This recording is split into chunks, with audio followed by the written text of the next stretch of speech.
क्या conservation of energy को break किया जा सकता है? आमतौर पर जब हम किसी ऑब्जेक्ट को किसी हाइट से गिराते हैं तो हम जानते हैं कि उसकी पोटेंशियल एनर्जी काइनेटिक एनर्जी में कन्वर्ट होती है। और कंजर्वेशन ऑफ एनर्जी से हमें ये बात भी पता है कि एनर्जी हमेशा कंजर्व रहती है, लेकिन एक फॉर्म से दूसरी फॉर्म में कन्वर्ट हो सकती है। फॉर एग्जाम्पल, मेरे पास ये एक बॉल है जिसे मैं किसी हाइट से गिराने लगा हूँ और मिसाल के तौर पे इसके पास 10 यूनिट्स की एनर्जी है। ये ग्रेविटेशनल पोटेंशियल एनर्जी है जो कि गिराने पर काइनेटिक एनर्जी में कन्वर्ट होगी। ओके, मैं इसे इस साइड से गिराता हूँ। जैसे ही मैंने इसे इस साइड से छोड़ा तो वो 10 यूनिट्स की एनर्जी कन्वर्ट हुई काइनेटिक एनर्जी में, और जैसे ही ये ज़मीन पे लगा तो उस वक्त हीट और साउंड रिलीज हुआ। और मिसाल के तौर पे उस 10 यूनिट्स में से 2 यूनिट्स हीट के पास और 2 यूनिट्स साउंड के पास चले गए। पीछे बचे ऑब्जेक्ट के पास 8 यूनिट्स, और उसी 8 यूनिट्स की वजह से ऑब्जेक्ट अपनी गिराई गई हाइट से कम बाउंस करता है।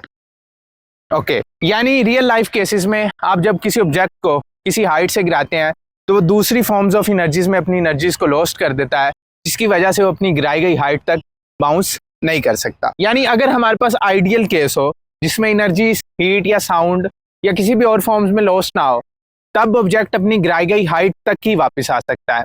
लेकिन आपके पास कोई भी ऐसी चीज़ नहीं है जो कि अपनी गिराई गई हाइट से ज़्यादा बाउंस कर सके।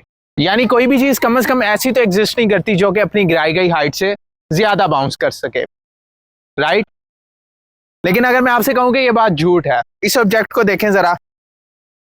अगर मैं इसे इस साइड से गिराऊं, 3, 2, 1, वाओ, ओह, 3, 2, 1, वाओ, ये अपनी गिराई गई हाइट से ज्यादा बाउंस बैक कर रहा है। आप ये सोच रहे होंगे कि ऐसा कैसे हो सकता है? अगर ये अपनी गिराई गई हाइट से ज्यादा बाउंस बैक कर रहा है, मींस कि ये कंजर्वेशन ऑफ एनर्जी को टोटली ब्रेक कर रहा है। अच्छा, कैसे ये ऑब्जेक्ट अपनी गिराई गई हाइट से ज्यादा बाउंस कर सका? ट्रिक यहाँ पे ये है कि जब हम इस ऑब्जेक्ट को गिराते हैं तो गिराने से पहले इसकी शेप को चेंज करना होता है। जब इसकी शेप को चेंज किया जाता है तो इसके बॉन्ड्स के अंदर इलास्टिक पोटेंशियल एनर्जी स्टोर्ड हो जाती है। यानी देखने में तो सिर्फ ऐसा लग रहा था कि इसके पास सिर्फ ग्रेविटेशनल पोटेंशियल एनर्जी है, बट एक्चुअली में इसके पास elastic potential energy plus gravitational potential energy भी थी, और वही इलास्टिक पोटेंशियल एनर्जी की वजह से अपनी गिराई गई हाइट से ज्यादा बाउंस कर सका। यानी कंजर्वेशन ऑफ एनर्जी ब्रेक नहीं हुआ। बहुत सारे केसेस में हमें ऐसा लगता है कि हमें एनर्जी मैजिकली मिल रही है। फॉर एग्जाम्पल, कंबशन के दौरान फ्यूल का बर्न करना, बट एक्चुअली में वो एनर्जी केमिकल बॉन्ड्स की फॉर्म में स्टोर्ड होती है जो कि कंबशन के दौरान हीट एनर्जी में कन्वर्ट होती है।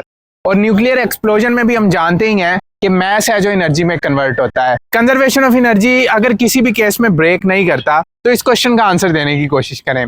हम जानते हैं कि ब्लैक होल के अंदर हर चीज़ ट्रैप हो जाती है, तो क्या इसका मतलब ये हुआ कि ब्लैक होल के अंदर एनर्जी लॉस्ट हो जाती है या नहीं?